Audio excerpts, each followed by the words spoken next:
بسم الله الرحمن الرحيم الحمد لله وكفى الصلاة والسلام على المصطفى سيدنا ومولانا محمد المجتبى وعلى آله وأصحابه أجمعين أما بعد فأعوذ بالله من الشيطان الرجيم بسم الله الرحمن الرحيم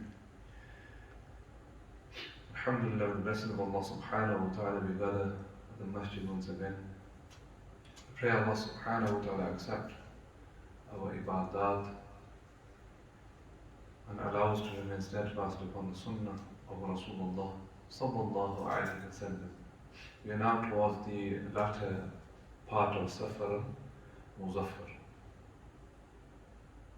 The 20th of Safar is the Urs Mubarak of Huzur Data Ganj Baksh, or the Dhikr al-Thalabiyya, as the Arabs call it, of this great Islamic scholar and devotee of Allah subhanahu wa ta'ala. Huzur Data Ganj Baksh, rahmatullahi ta'ala alayhi, he is known for spreading Islam in the Indian subcontinent. In the very early stages of Islam in the Indian subcontinent. He's the author of the famous Kashf al-Mahdub, which translates to the unveiling of the veil. This is the 11th century Sufi, and he has left an undeniable mark on the Islamic world, on the Islamic mysticism of Sufism. Nowadays, many people claim to be Sufis, Shuyukh, Peers. However, this was an era when we had upright scholars of Islam, upright devotees of Allah subhanahu wa ta'ala, on the path of Sufism. And inshallah ta'ala, we will be covering in this khutbah some short jewels surrounding Huzur Data Ganj Baksh rahmatullahi ta'ala. His full name was Sayyid Ali al-Hujwi, or Ali Hujwi. He was a Sayyid Zata and was a distinguished scholar of his community. He was born in the city of Ghazni. Ghazni is in present-day Afghanistan. And his spiritual journey led him to the city of Lahore, present-day Lahore in Pakistan, where he eventually passed away, and that is where his darbar is now, his mausoleum, his grave. Now the purpose of Kashf al-Mahdub was to illuminate the path of Tasawwuf and Sufism for the Muslim community, to show the path of a Sufi. I always say this, but the path of a Sufi is not in mysticism, it's not in flying, it's not in these karamas and miracles. The path of a Sufi is living and breathing every moment of your life within the boundaries of Islam and within the Sunnah of Rasulullah sallallahu alaihi wasallam. And what I mean by that is the certain actions, for example, that are permissible to do, mubah. However, they are not from the Sunnah of Rasulullah sallallahu alaihi wasallam.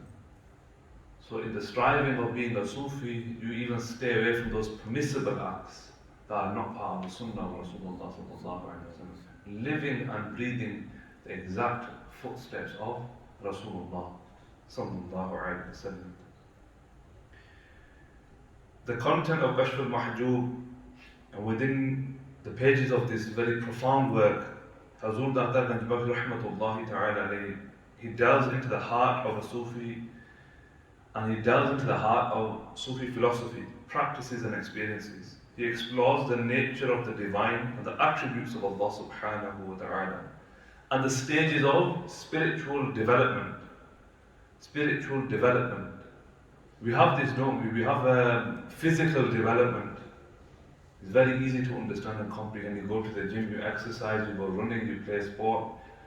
You continuously do this until you perfect one aspect of that.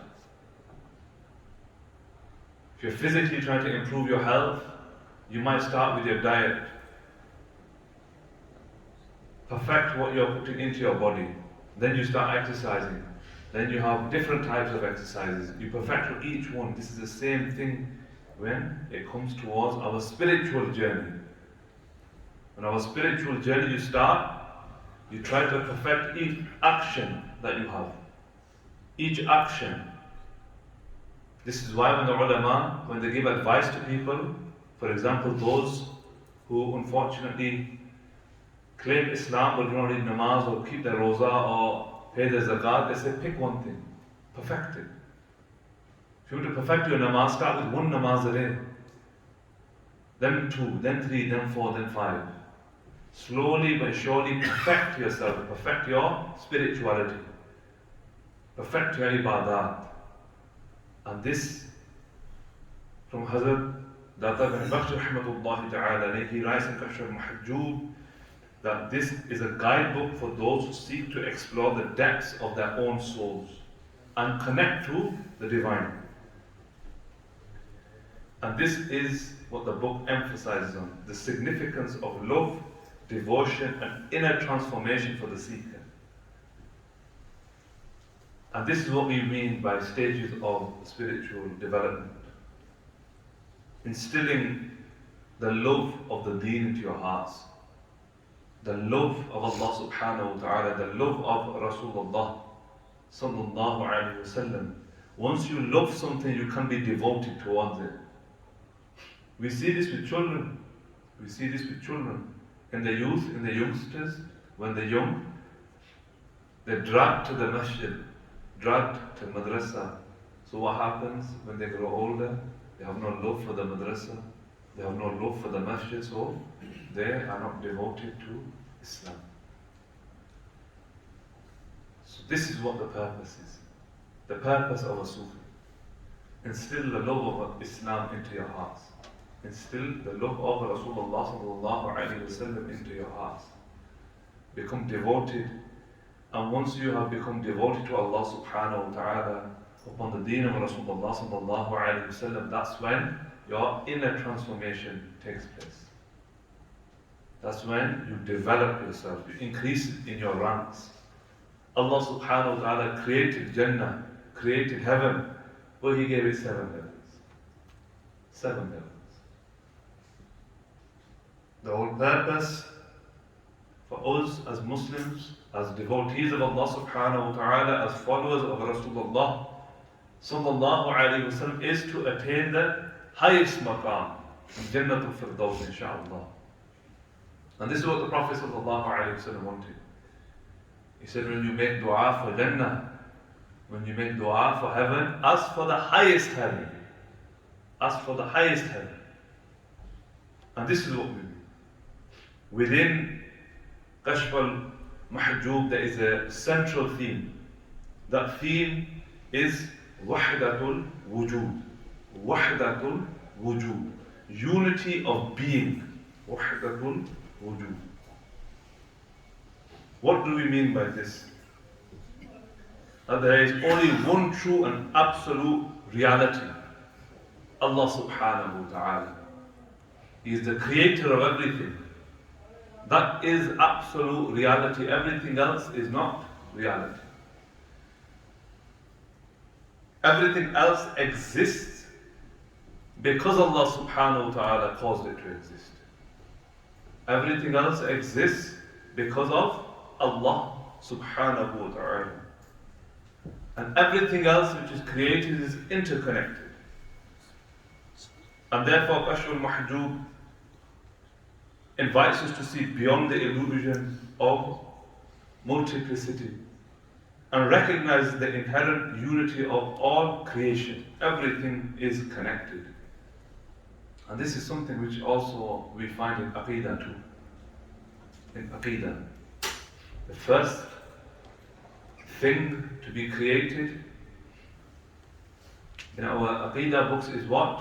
The Nur, the light of Rasulullah sallallahu alayhi wa sallam. From that, the mercy of Allah subhanahu wa ta'ala, that mercy of Allah Jalla Jalaluhu, everything else is created. Everything else is created. And hence, when we look at the teachings of Huzur bin Baksh rahmatullahi ta'ala alayhi, expands on this.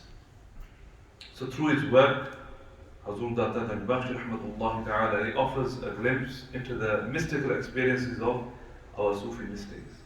He shares stories of their encounters with the divine, their profound realization, and their journeys towards spiritual awakening. And he emphasizes this path, the Sufi path. And it's not one of mere intellectual understanding, but a transformative journey of the heart and soul. We know from the life of Rasulullah sallallahu alayhi wa sallam and the teachings of Rasulullah sallallahu alayhi wa sallam that he has said that two types of people do not quench their thirst. Do not quench their thirst. The first is the one who chases the dunya, and the second is the one who strives upon the path of knowledge. Because the more you learn, the more you realize, the more there is to learn. And the realization should come, and the humility should come with that. That in the grand scheme of things we are nothing, and there is only one reality, Allah subhanahu wa ta'ala. Hence we should try to control those things which we can control in our own lives and our personal affairs, making sure we're upright in the deen of Rasulullah sallallahu alayhi wa sallam, making sure we are connected to Allah subhanahu wa ta'ala. And this is the legacy of Huzur bin Baksh rahmatullahi ta'ala alayhi. Baksh al-Mahjub is not just a historical artifact, but it's a living legacy. We still have followers to this day. Over 1,000 years later, we remember Huzur bin Baksh rahmatullahi ta'ala. This is the living legacy of our pious predecessors. In one hand, they were upright in the deen of Allah subhanahu wa ta'ala, spreading the deen. And on the other hand, they were comprehending of their reality, that despite reaching such ranks, despite having so many ibadat under their belt, so many good deeds under their belt, that in the grand scheme of things again, they were in need of Allah subhanahu wa ta'ala. That is the reality. And this is the legacy of Huzur bin Baksh rahmatullahi ta'ala. Be upright in the deen, manage your affairs, follow Rasulullah sallallahu alayhi wa sallam, and make sure that every aspect of your life you remember the sunnah of Rasulullah sallallahu alayhi wa sallam. You are upright and you are near to Allah subhanahu wa ta'ala. So we recognize the three key themes. First, in loving your deen, loving Allah subhanahu wa ta'ala, loving Rasulullah sallallahu alayhi wa sallam, being devoted to Allah subhanahu wa ta'ala, and having the understanding of the deen, and in doing so, bringing people to Islam. Bringing yourselves, your family members, and your community. This is the legacy of our pious predecessors. This is what they did. They didn't bring people to Islam, or make da'wah to people, or reform people by shouting and screaming at them, by causing fitna and fasad. They did it through the love of the deen, through action, acting upon the sunnah of Rasulullah sallallahu alayhi wa sallam, and constantly being in a state of spiritual development. And we must constantly be thinking about this. Constantly be thinking about this. How can I improve my iman? How can I improve my ibadat? How can I get closer to Allah subhanahu wa ta'ala? How can I get closer to Rasulullah sallallahu alayhi wa sallam? He is our intercessor on the day of judgment. He is our intercessor on the day of judgment. He is our gate to Jannah. He is our gate to Jannah.